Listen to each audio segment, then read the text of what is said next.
Okay, just a quick review and then a story after. Um, I've been using ChatGPT. I've been experimenting with it for a while for story generation. I noticed that it had difficulty maintaining the continuity of a story. It was a lot of work actually keeping up with it. It's like things would appear where they weren't previously in the story and just the whole bit. So it just took a lot of effort to maintain the continuity. I'd have to go through it line by line. And, it was just an experiment, something for fun. Um, Now, yesterday, I started experimenting with DeepSeek for the first time. Having heard good things about it, I wanted to check it out. Now, I haven't yet experimented with, um, like, say, part one, and then end, and then generate part two, and then end, and then generate part three. That's where I'll find out how it works with maintaining the continuity of a story. That will be my next test. But what I'm about to share with you is the prompt I used. Very simple, my first experiment here, and what it generated. I'll be using a voice from text to speech OpenAI to do the reading, and I imagine I'll just generate a picture or something to go with the story. As of this review, DeepSeek doesn't have the ability to generate an image for me, but it did generate an interesting story. Now, as you'll see in the prompt, I'm asking it to stop after every part. I wanted it in three parts, and stop after every part, and then I'll prompt you to continue. It didn't, and I wanted it to have around 3,000 words per part.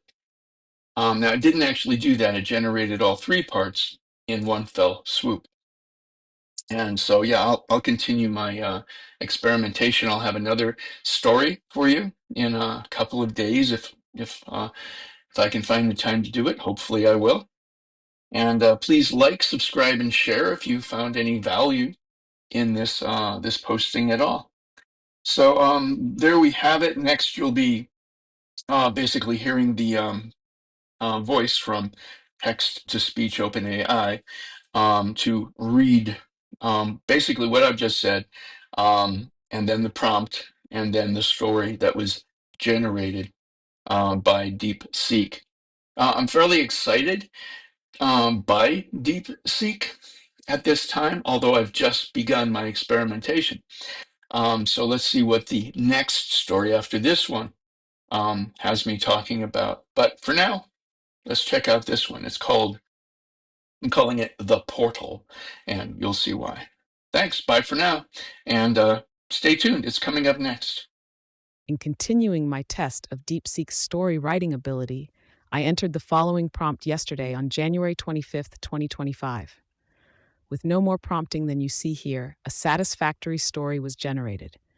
In a nutshell, in my estimation and experience, I judge DeepSeek to be better in this regard than ChatGPT.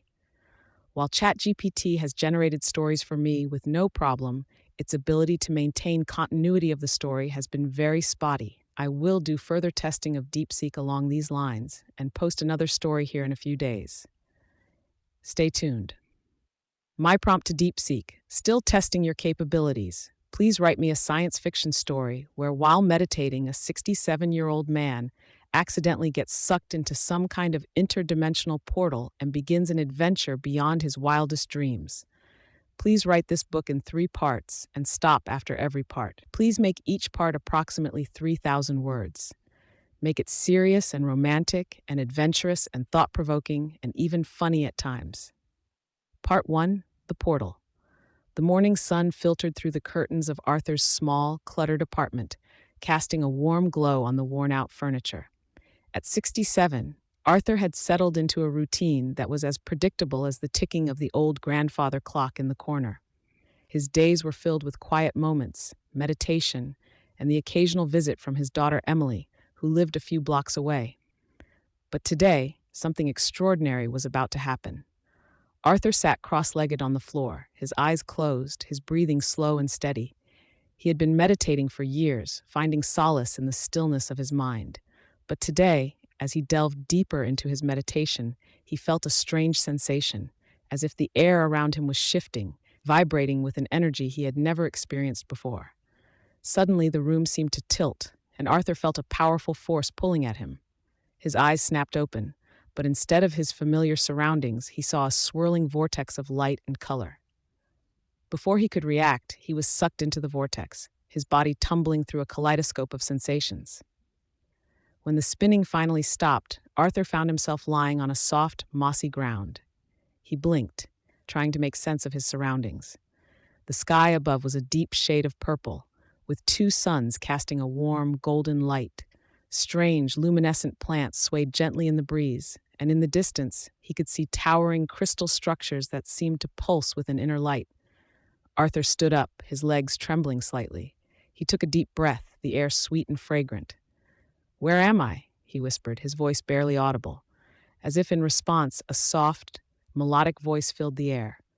"Welcome, Arthur. You have crossed into the realm of Lumina." Arthur turned around, his heart pounding. Standing before him was a figure unlike anything he had ever seen. She was tall and slender, with skin that shimmered like starlight. Her eyes were large and luminous, and her hair flowed around her like a cascade of silver threads. Who are you?" Arthur stammered. "I am Seraphina, a guardian of Lumina," she replied, her voice soothing and melodic. "You have been chosen, Arthur, to embark on a journey that will take you beyond the boundaries of your world." Arthur's mind raced. Chosen? For what? He was just an ordinary man, a retired teacher who spent his days meditating and reading. How could he possibly be chosen for anything? Seraphina seemed to sense his confusion. "Do not be afraid, Arthur. You possess a unique gift, a connection to the energies that flow between dimensions. It is this gift that has brought you here." Arthur shook his head, trying to make sense of it all. "But why me? I'm just an old man." Seraphina smiled gently. "Age is but a number, Arthur. Your spirit is strong, and your heart is pure. These are the qualities that matter most." Before Arthur could respond, a sudden noise caught his attention. He turned to see a group of strange creatures emerging from the crystal structures. They were small and furry, with large, expressive eyes and long, delicate limbs. They chattered excitedly, their voices a symphony of high-pitched tones. Seraphina gestured towards them. "These are the Lumians, the inhabitants of this realm. They will guide you on your journey." One of the Lumians stepped forward, its eyes wide with curiosity. It reached out a tiny hand, and Arthur, after a moment's hesitation, took it. The creature's touch was warm and comforting, and he felt a sudden surge of energy coursing through him. "Come, Arthur," Seraphina said. "Your adventure begins now." As Arthur followed Seraphina and the Lumians, he couldn't help but feel a sense of wonder and excitement. He had always believed that his best years were behind him, but now in this strange and beautiful world, he felt alive in a way he hadn't in decades. The path they took led them through a lush forest, where the trees seemed to hum with a gentle, melodic vibration. The air was filled with the scent of exotic flowers, and the ground beneath their feet was soft and springy. Arthur marveled at the beauty of it all, his heart swelling with a sense of peace and joy. But as they walked, Arthur couldn't shake the feeling that there was more to this journey than Seraphina had revealed. He glanced at her, his eyes narrowing slightly. "Seraphina, why was I really brought here?" Seraphina's expression grew serious. "Lumina is in danger, Arthur. The balance of our realm is threatened by a dark force that seeks to consume it. You have been chosen to help us restore that balance." Arthur's heart sank. He had never been a hero, never sought out adventure or danger. How could he possibly help save an entire realm? Seraphina placed a hand on his shoulder, her touch reassuring. "You are stronger than you realize, Arthur. Trust in yourself and in the journey that lies ahead." As they continued on their path, Arthur felt a growing sense of determination. He didn't know what challenges awaited him, but he knew that he couldn't turn back now. He had been given a chance to make a difference, to be part of something greater than himself. And so, with Seraphina by his side and the Lumians leading the way, Arthur stepped into the unknown, ready to face whatever lay ahead. The adventure of a lifetime had begun, and he was determined to see it through to the end.